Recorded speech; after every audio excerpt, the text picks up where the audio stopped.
Hi, it's Josh Goldberg here, and in this video, I'm going to highlight for you 3 things that you should not do if you have found yourself dealing with a narcissist. And at the end of the video, I'm going to share with you the most effective approach to either get away from the narcissist or to manage the relationship with the narcissist while protecting yourself. So make sure you watch until the end of the video. Number 1 is don't ignore what you're seeing. Some people like to think that it's a very meritorious thing to judge people favorably, which is true. At the same time, judging other people favorably doesn't mean ignoring red flags or questionable or inappropriate behavior.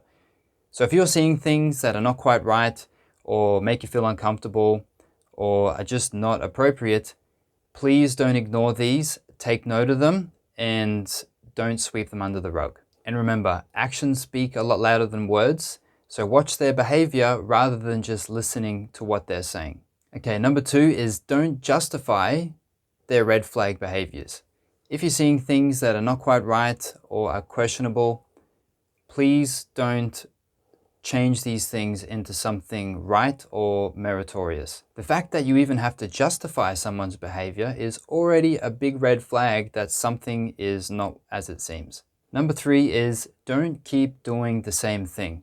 If you're finding yourself still having to deal with a narcissist, if they're still harassing you or reaching out to you or trying to manipulate and control you, whatever you've done until now hasn't been effective, so please don't continue the approach that you've been using. Obviously, the thing that you've been doing is not going to produce a new result in the future, and the narcissist is always a few steps ahead, and they have their group of manipulated fans that really put you in a position of disadvantage. So doing the same thing will only yield the same results that have happened until now. Okay, so here is the most effective approach if you found yourself dealing with a narcissist. The best thing to do is to reach out to someone that has knowledge and experience in dealing with narcissistic abusive relationships, because the nature of the narcissistic relationship is the narcissist will trap you in their group of manipulated fans and supporters and really leave you with nowhere to go and with very little support. Reaching out to someone on the outside of this web is crucial in getting you out of the narcissistic prison, which you may find yourself stuck in.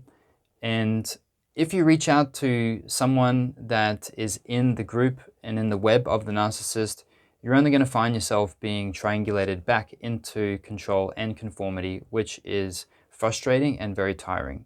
Now, can someone get away from a narcissist or deal with a relationship without outside support and help? The answer is yes, but it's not necessarily the best approach. Remember that we are trapped in our own mind and in our own feelings, which means that we're not as objective as someone would be that is on the outside of this scenario. So reaching out to someone on the outside that understands narcissistic abuse and can support and guide you is by far the most effective approach. Now, in terms of who to reach out to, make sure you find someone that has experience and has actually successfully dealt with narcissistic abuse in the past, and not just someone that has been burnt in a narcissistic relationship. If you would like to add anything to this, please feel free to leave a comment below, and please feel free to reach out if you have any questions on this. Thanks so much for watching, and we'll see you in the next video. Stay gold.